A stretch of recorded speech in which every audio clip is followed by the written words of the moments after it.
Cerno. Épisode 93. Une série sanglante où le scénario est à chaque fois le même. À quoi ça sert de faire la tête? Ouais. C'est peut-être bien la mort. Oh oui. Qu'est-ce qu'on attend pour être heureux? On a ce devoir de mémoire. Oui. Pas une visite, pas un coup de fil.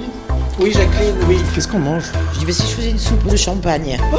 Torture, coup de ciseaux, strangulation, étouffement par sac plastique, absorption de liquide vaisselle. Tu veux un chouette? Vous êtes sûr que c'était au premier? Ouais. Ich heiße Thorsten Bolek. Il était gentil, mais après les tuer. Il égrenait ses victimes Ich heiße Thorsten Bolek. comme s'il venait d'acheter une baguette. Faut toujours croire en l'être humain. Cerno. Ça m'emmerde, en vrai. 3, 2, 1. Alors j'ai appris une mauvaise nouvelle. Enfin une mauvaise nouvelle. Une nouvelle perturbante. J'ai voulu vérifier auprès de Catherine, la petite fille d'Hélène Rose, la victime de la rue de la Fontaine-au-Roi, que sa grand-mère avait bien été tuée dans l'appartement d'Irène et Mireille. Eux habitaient au 2e étage et Catherine m'a annoncé que non. Hélène Rose habitait au 3e étage. Donc ce n'est pas dans l'appartement d'Irène et Mireille que le meurtre a été commis.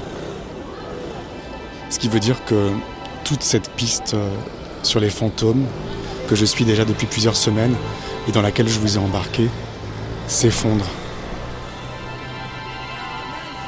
S'effondre, enfin, peut-être pas. Parce que si on analyse la situation, on se rend compte que, effectivement, Irène et Mireille ont vu et senti des présences dans cet appartement. Ils ont entendu parler d'un meurtre. Ils m'ont rencontré. J'ai mené ma petite enquête et je suis tombé sur cette victime non répertoriée de Thierry Paulin. Et j'ai pu retracer sa vie et quelque part la sortir de l'oubli. Donc voilà, faites-en ce que vous voulez. On aura sûrement l'occasion d'en reparler. Et donc à présent, je suis dans mon quartier. Je vous rappelle que dans le dernier épisode, l'anthropologue Grégory Delaplace, à qui je faisais part de mon épuisement, du fait de travailler seul sur cette affaire qui est très lourde, m'avait conseillé de recruter une espèce de superviseur, quelqu'un du métier, soit de la radio, soit un écrivain, qui pourrait, oui, superviser mes recherches, m'orienter et m'épauler d'une certaine façon.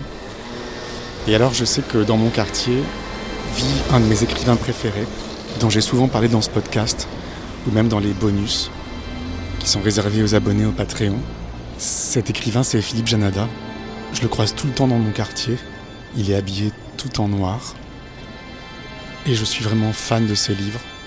Et je sais qu'il a travaillé sur notamment 3 affaires criminelles pendant des années, jusqu'à les épuiser d'une certaine façon. Et dans son dernier livre, qui s'appelle Le Printemps des monstres, page 594, si mes souvenirs sont bons, il dit donc, à propos du fait divers sur lequel il travaille, puisque c'est un fait divers, il faut s'en approcher encore, tenter de l'épuiser, comme Pérec, un lieu parisien, se pencher encore sur les derniers détails, les plus petits. Et je voudrais voir ce qu'il veut dire par là. Donc tenter d'épuiser une affaire criminelle, c'est ce que j'essaie de faire. En allant jusqu'au bout, en tirant tous les fils, en essayant d'être ouvert à tout ce qui se présente à moi. Et je voudrais aussi tâter le terrain pour savoir s'il pourrait être ce superviseur, comme m'avait conseillé Grégory Delaplace. Alors je suis sous ces fenêtres, qui sont fermées, parce qu'il fait très chaud. Mais je sais qu'il est tous les jours à la même heure, à peu près à cette heure-ci, je crois, au bistrot Lafayette, qui est à l'angle de la rue Lafayette et de la rue Louis Blanc. Et comme il l'écrit dans tous ses livres, je vais me permettre d'aller le voir, micro ouvert. Je sais pas s'il est là. Je suis très intimidé. J'ai jamais osé lui parler.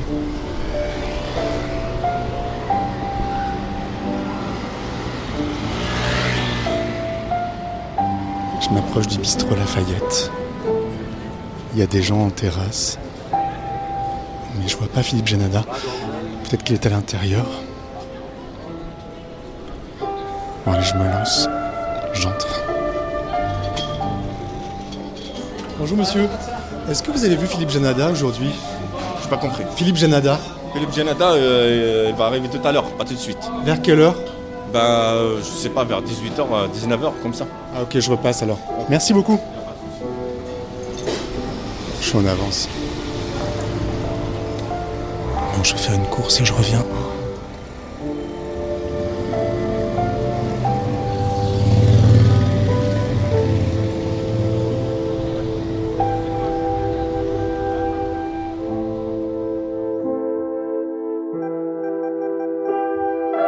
« 3, 2, 1. Bon, 1 heure s'est écoulée. Je l'ai acheté une carte mémoire pour mon enregistreur. Et je suis repassé devant le bistrot Lafayette. Donc le QG de Philippe Janada. Et je pense que je l'ai aperçu au comptoir, à l'intérieur. Mais j'ai hyper peur d'aller le voir. C'est vraiment stupide parce qu'il paraît qu'il est très sympa. Je suis en même temps assez ému. Bon allez, j'y vais.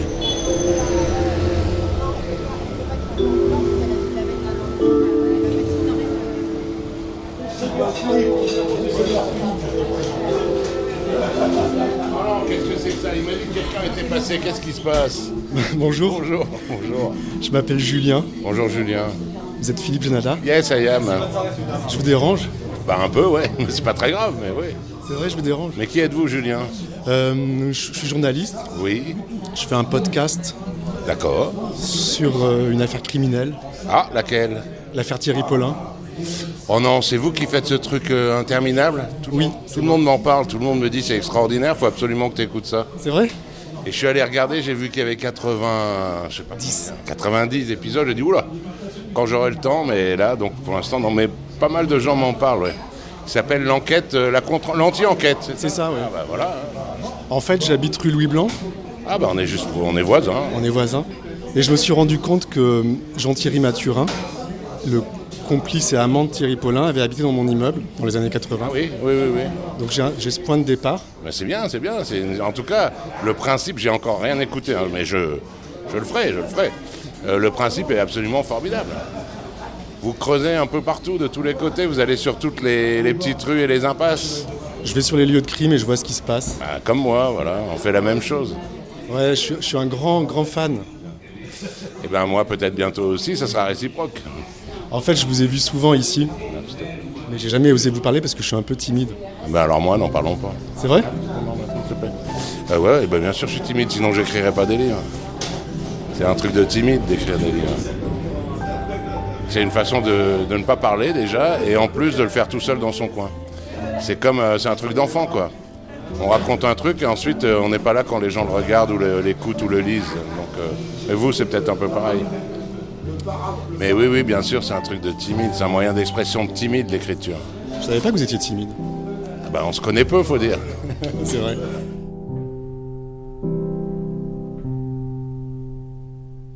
Non mais je vous ai vu souvent ici, j'ai souvent bu des verres ici. Et j'osais pas vous parler parce que je voulais vous parler avec un micro, directement. Ben là, c'est réussi, voilà. Comment ça va ? Ça va bien, je bosse comme un dingue en ce moment là. Je bosse du matin au soir et du soir au matin sur un truc. J'ai 1 heure de pause dans la journée où je peux ne penser à rien. Et vous voilà. Mais je plaisante, non, mais oui, ça va, ouais, ça va. Vous pouvez dire sur quoi vous travaillez ou sur le genre d'affaires sur laquelle vous travaillez ? Alors je peux pas trop dire, non, je peux pas dire précisément en tout cas. Et le genre, c'est exactement ce que je m'étais juré de ne jamais faire. C'est-à-dire que déjà, je commençais à penser depuis quelque temps à arrêter les faits divers, ou en tout cas de manière frontale, c'est-à-dire un vieux fait divers, j'estime qu'il y a une injustice ou une erreur judiciaire ou quoi, j'enquête, je vais dans les archives et je sors un livre de 800 pages pour essayer de rendre hommage à des gens qui ont été injustement condamnés ou regardés. Je m'étais dit je vais arrêter ça pour pas avoir l'étiquette du pseudo-justicier du dimanche. Et puis je m'étais dit surtout une chose en tout cas que je ne ferai jamais, c'est certain, c'est de traiter d'un fait divers ou d'une affaire criminelle actuelle. C'est-à-dire dont les protagonistes sont vivants et pourraient être blessés ou dont la vie pourrait être modifiée par ce que j'écris. Là, tous mes derniers livres, mes 3 ou 4 derniers livres, c'est des affaires dont tous les personnages principaux sont morts. Donc c'est un peu lâche et hypocrite, mais au moins il n'y a pas de risque. Et donc là, voilà, il m'est tombé un truc sur le paletot sans que je m'y attende. Un type qui est venu me voir dans une signature de librairie, dans une librairie, qui m'a dit il m'arrive un truc atroce, vous seul pouvez m'aider. Alors moi, dans ma tête, c'était l'effondrement. Je lui dis non, pitié, pitié, laisse-moi tranquille, va-t'en. Et bref, voilà, finalement, je l'ai écouté, je me suis un peu penché sur son histoire. Il a été incarcéré depuis.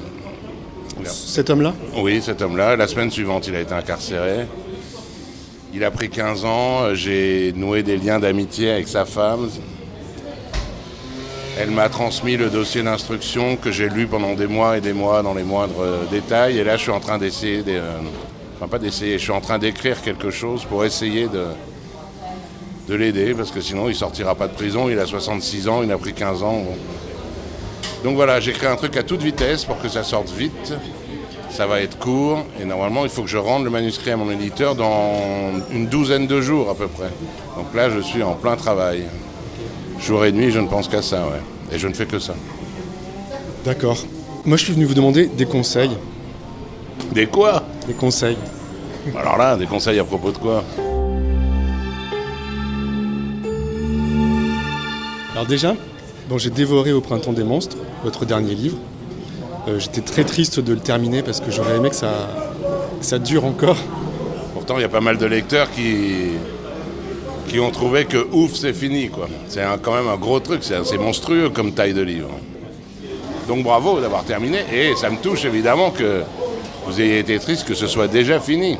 J'étais triste et j'étais triste de vous quitter aussi, en fait. Bah non, mais on est là au comptoir, on est bien là. Voilà.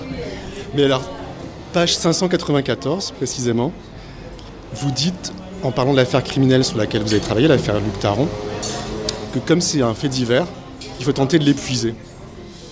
Oui, en tout cas, c'est peut-être pas valable pour tous les faits divers, mais pour celui-là, qui paraît très simple et qui en fait est extrêmement complexe, obscur, nébuleux, et où je pense qu'il y a énormément de zones d'ombre. Il y a un tout petit point lumineux qui est l'étrangleur qu'on a arrêté et mis en prison toute sa vie. Mais tout ce qui est autour est un peu plongé en une sorte de pénombre louche. Et j'ai réfléchi longtemps, c'est l'intérêt de mon travail de romancier ou d'écrivain. Et ce qui me passionne, moi, c'est comment raconter une histoire. C'est quelque chose qui doit vous concerner aussi. Il y a un fait divers, une matière première, il y a 50 façons de le faire, dans tous les domaines. C'est-à-dire la chronologie, sur quel personnage on insiste plus, est-ce qu'on le fait vu de loin ou vu de près, etc. Cette histoire-là, j'ai assez rapidement compris, au grand désespoir de mon éditeur, parce que je lui avais promis un livre assez court, que soit il fallait le faire en allant partout, c'est exactement, je pense, ce que vous faites avec Thierry Paulin, soit ça servait à rien de le faire, quoi. C'est-à-dire que regarder quelque chose d'alambiqué, de confus et obscur, le regarder de loin ou à mi-distance, et dire ce qu'on voit, je vois pas trop l'intérêt. Et je me suis dit, c'est un parti pris qui a dû, je pense, saouler certains lecteurs, hein, mais pas moi. C'est déjà pas mal. Je me suis dit, voilà, soit vraiment, vraiment, je vais dans les moindres recoins. Je crois que je le dis dans le livre, mais je pensais au truc de Pérec, tentative d'épuisement d'un lieu parisien. Je sais plus sur quelle place du 5 ou 6e arrondissement il s'était mis pour le décrire, et il faut décrire absolument. Si on dit simplement il y a une boulangerie, une fille en robe jaune et un vieux cordonnier, ça vaut pas le coup, ça ne décrit rien du tout. Et donc même si c'est fastidieux pour lui et pour le lecteur, il décrivait la moindre chose de ce lieu parisien. Et moi c'est un peu tentative d'épuisement d'un fait divers parisien dramatique. Enfin bref, c'est en tout cas l'option que j'ai choisie, d'aller partout, quitte à faire demi-tour quand j'étais dans une impasse. Vous avez travaillé combien de temps sur l'affaire Luc Taron ? Pardon, je bois ma bière en même temps. J'ai dû faire 3 ans et demi à peu près.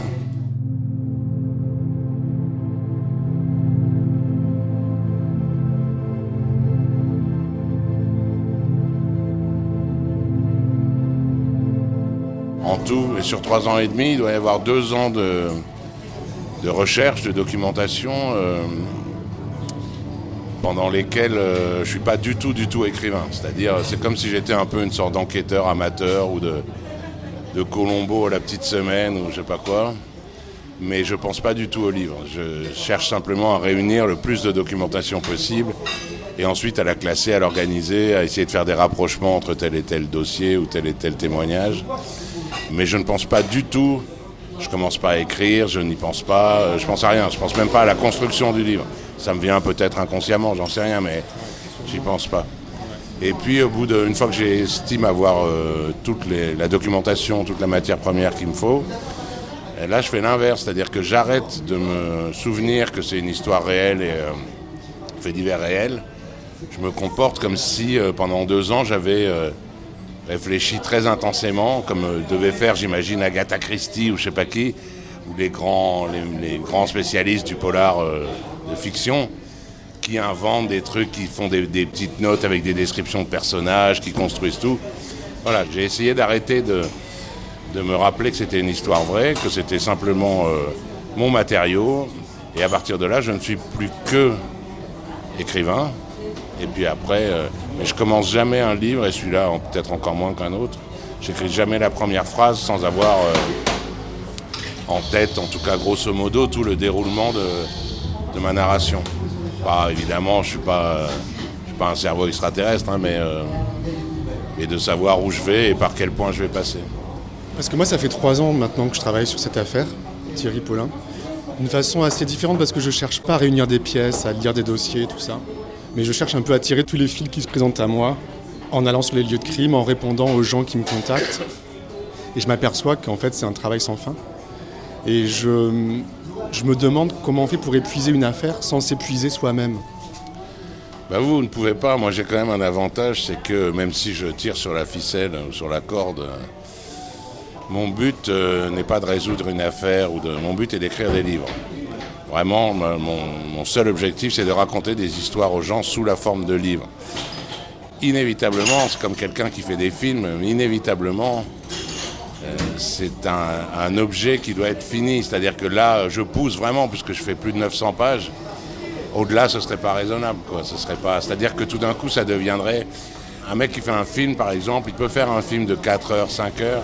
S'il fait un film de 11 heures, il sait que c'est contre lui qu'il fait ça, puisque personne ne peut raisonnablement s'asseoir 11 heures dans une salle de cinéma et être concentré pendant 11 heures.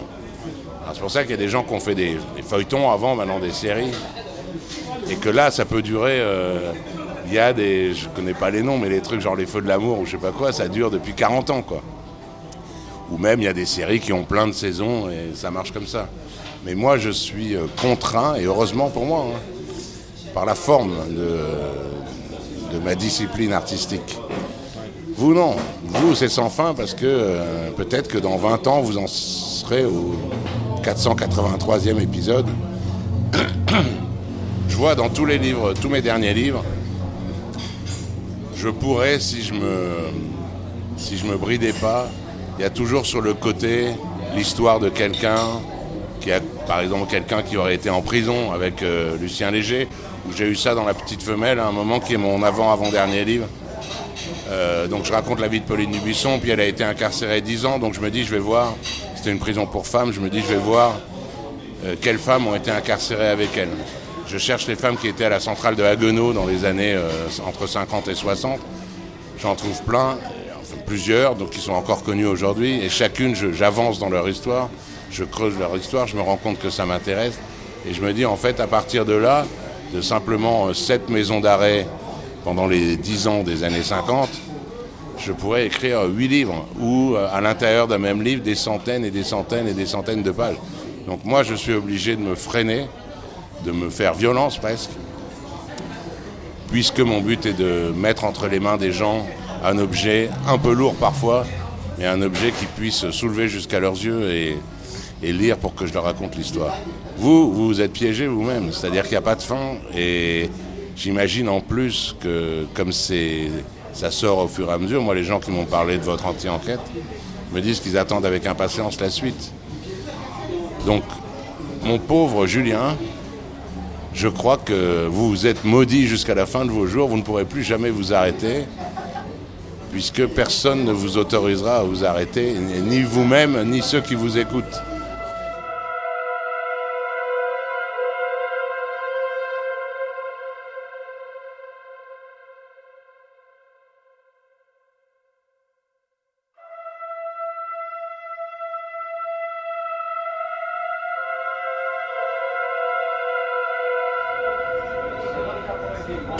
Comme je n'ai pas écouté, je ne sais pas exactement quel est le principe, mais j'ai cru comprendre que vous vous intéressiez aux victimes plus qu'à lui-même.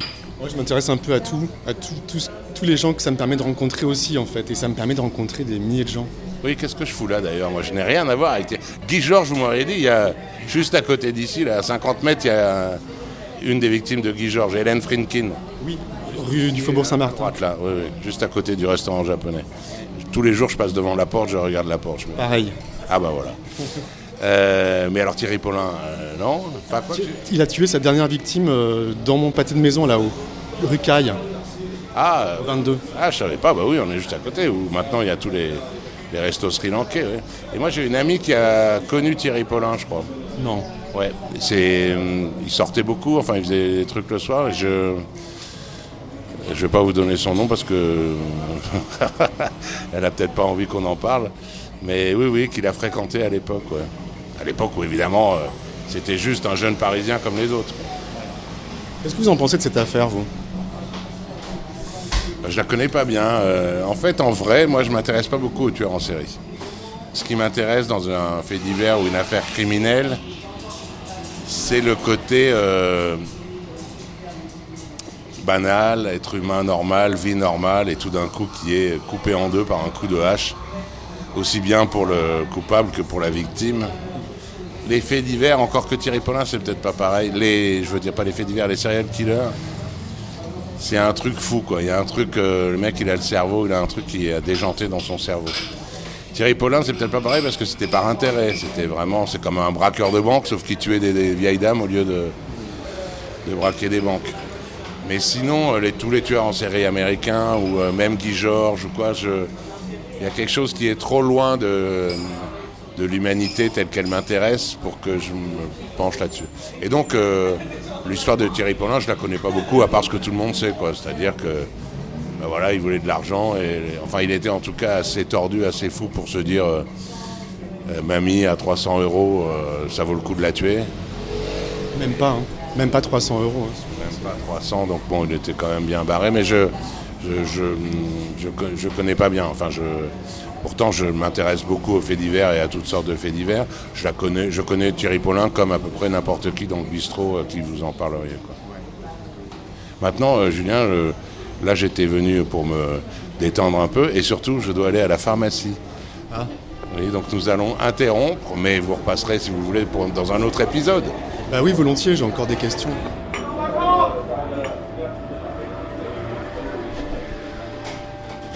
Pourquoi vous êtes toujours habillé en noir? Oh, c'est pas du tout pour faire genre, ou je sais pas quoi, ça fait 40 ans, non pas 40 ans, j'ai 57 là. Ça fait depuis que j'ai 22 ou 23 ans, donc 35 ans, on a qu'à dire. Simplement parce qu'il me manque une case, qui est la case esthétique et goût des couleurs et goût rétinien. J'ai pas ça dans le cerveau. Donc je ne sais pas du tout quand des gens disent « Oh, il est joli ce bleu ». Alors pour moi, je vois deux bleus différents. Ma femme, par exemple, me dit « Mais non, tu vois bien que celui-là, c'est moche comme bleu. Alors que celui-là est beau ». Pour moi, c'est comme si on regarde deux feux rouges et qu'on dit « Mais ce feu rouge est superbe, alors que celui-là... » Donc pour pas m'embêter, je me suis dit soit il faut que je m'habille tout en blanc, soit tout en noir. Tout en noir, c'est quand même plus simple, ça passe plus facilement. Donc voilà. J'ai simplement acheté, et puis j'ai pas envie, je suis pas très shopping. Donc par exemple des polos comme celui-là, qui est un truc à 9 € de chez Decathlon, j'en ai 40, quoi. J'achète toujours les mêmes, sur la même taille. Les pantalons c'est pareil, j'ai toujours la même marque, j'en ai plein d'avance. Enfin plein, pas des dizaines, hein, mais 5 ou 6. Et voilà, donc je vais même pas dans les magasins, je commande par internet, j'ai ma taille, j'ai la marque, et hop, ça m'évite le shopping. En tout cas, ça a une certaine allure dans le quartier, je trouve. C'est gentil, mais bon, c'est pas fait pour, en tout cas. C'est juste fait pour passer inaperçu. J'ai fait une bêtise, mais je continue à la faire, je peux pas m'empêcher. Dans les livres, je dis que je viens ici, au bistrot Lafayette. Et donc, vous, c'est plutôt sympathique. Tout le monde, c'est toujours sympathique, mais comme c'est le seul moment de ma journée où où je peux ne penser à rien et parler avec un plombier, un dealer ou un flic. Là, j'ai des gens qui viennent et qui disent « on espérait que vous seriez là ». Ça fait évidemment très plaisir, mais on a vu dans vos livres que talala. Et donc, comme évidemment, je ne peux pas envoyer bouler les gens. Donc, dans mon heure de pause, c'est de ma faute. Mais dans mon heure de pause, je me retrouve à parler de mes livres et de mon travail. Voilà. Je suis désolé. C'est pas bien grave, c'est même pas grave du tout. Mais maintenant, j'y vais. Ok. Salut Julien. On peut se tutoyer ? Ah bien sûr qu'on peut se tutoyer. Maintenant qu'on se dit au revoir. Écoute, à bientôt. Je vais écouter ton travail. Dès que j'aurai fini, d'écrire mon livre sur l'affaire que je ne voulais pas écrire là. Je repasserai. Tu n'es pas non plus obligé de venir avec ton micro, Tu peux venir boire un coup tranquillement. Ouais, ok, volontiers. À bientôt, bon courage. Merci beaucoup, à bientôt. Au revoir.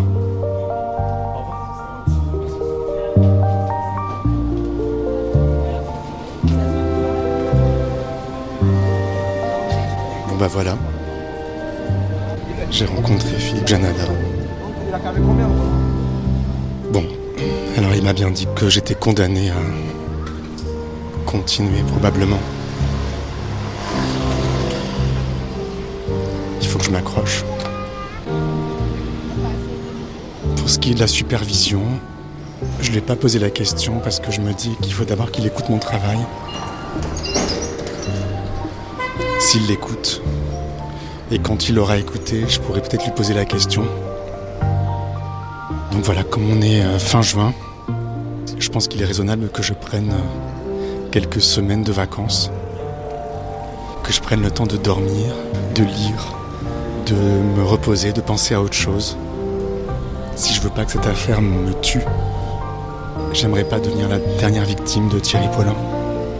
Donc il est temps pour moi de reprendre mon vélo. Je vous souhaite un très bon été. Je vous donne rendez-vous à la rentrée. Et d'ici là, ne laissez pas traîner vos grands-mères. Ne laissez pas traîner vos grands-mères. Mais attendez, c'est pas fini. Vous pourrez quand même continuer à écouter Cerno pendant les vacances. Pardon ? Pour cela, rendez-vous sur patreon.com/Cerno, la plateforme qui me permet de financer ce podcast autoproduit, indépendant et sans pub.